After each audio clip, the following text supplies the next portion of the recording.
warahmatullahi wabarakatuh. Alhamdulillahirabbil alamin. Wa bihi nasta'in wala umri dunya waddin wa ala alihi washabihi ajmain. Oke teman-teman, perkenalkan nama saya Fitriyanti, Hukum Keluarga Islam, Fakultas Syariah dan Ekonomi Islam. Di sini saya akan membahas tentang metode penemuan hukum.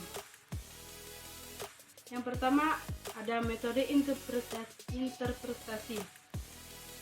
Seperti kita ketahui bahwa interpretasi atau penafsiran hermeneutik berasal dari bahasa Yunani dari kata benda hermenia atau perkataan Yunani hermeneutik teknik atau disebut dengan kata benda.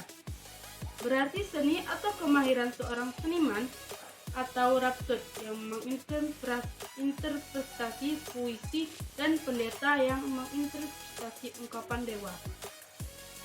Di sini interpretasi menurut Dharma Pratap adalah penjelasan setiap istilah dan suatu perjanjian apabila terdapat pengertian ganda atau tidak jelas dari para pihak memberikan pengertian yang berbeda terhadap istilah yang sama atau tidak dapat memberikan arti apapun terhadap istilah tersebut.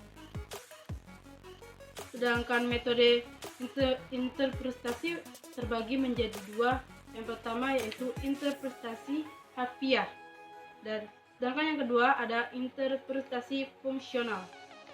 Di sini dijelaskan bahwa interpretasi harfiah yaitu yang semata-mata menggunakan kalimat-kalimat dari peraturan sebagai pegangannya. Interpretasi ini tidak keluar dari litera legis.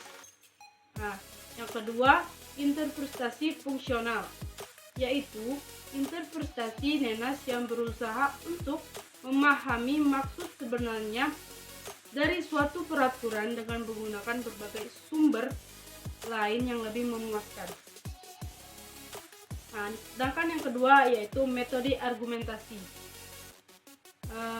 Metode ini yaitu pendapat digunakan para hakim sebagai metode penemuan hukum apabila dalam mengadili perkara tidak ada peraturan yang mengatur secara khusus mengenai peristiwa yang terjadi. Sedangkan di sini ada bentuk-bentuk metode argumentasi. Yang pertama yaitu argumentum per analogiam. Yang kedua argumentum contrario. Yang ketiga penghalusan atau penyempitan hukum. Yang keempat fiksi hukum. Di sini dijelaskan bahwa argumentum per analogiam adalah analogi dilakukan oleh hakim dalam hal wajib menjalankan peraturan perundang-undang antara lain secara analogi, yaitu penerapan peraturan perundang-undang secara analogi. Yang kedua, argumentum contrario adalah satu argumentasi yang juga bermaksud memenuhi ruang kosong dalam sistem perundang-undangan. Yang ketiga yaitu penghalusan atau penyempitan hukum adalah suatu perbuatan yang berkebalikan dengan analogi. Yang keempat, fiksi hukum adalah sesuatu yang khayal atau rekaan adalah bahwa yang ada dianggap tidak ada, yang tidak ada dianggap ada. Yang digunakan di dalam ilmu dalam bentuk kata-kata, istilah-istilah yang berdiri sendiri atau dalam bentuk kalimat yang bermaksud untuk memberikan satu pengertian hukum. Yang ketiga atau C yaitu metode hermeneutika hukum. Hans-Georg Gadamer memberikan pengertian tentang hermeneutika hukum adalah hukum dalam kenyataan bukanlah merupakan suatu kasus yang khusus atau baru, tetapi sebaliknya ia hanya merekonstruksikan kembali kesatuan hermeneutika secara utuh di mana ahli hukum dan teologi bertemu dengan para ahli humaniora. Yang D yaitu metode eksposisi. Seperti kita ketahui, metode eksposisi tidak lain adalah metode konstruksi hukum, yaitu metode untuk menjelaskan kata-kata atau membentuk pengertian bukan untuk menjelaskan barang. Sedangkan bentuk-bentuk metode eksposisi terbagi menjadi dua, yaitu metode eksposisi verbal dan metode eksposisi tidak verbal.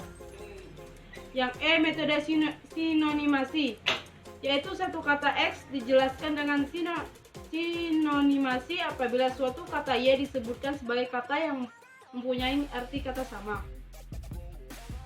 Yang ke F yaitu metode deskripsi. Suatu kata dijelaskan dengan deskripsi apabila genus yang tertinggi dan terdekat disebutkan dan suatu rangkaian sifat-sifat yang membedakan dari kelas yang sama.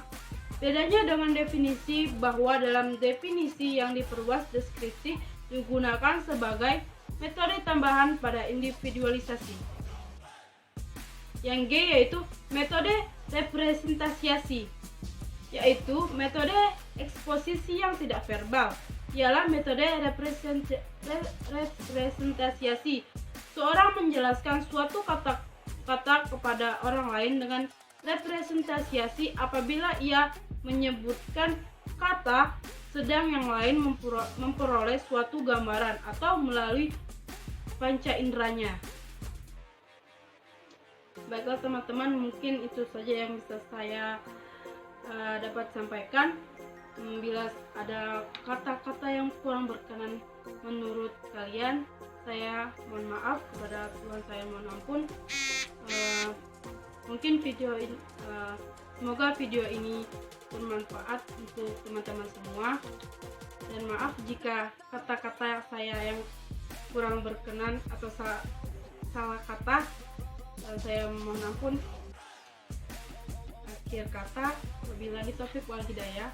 Wassalamualaikum warahmatullahi wabarakatuh.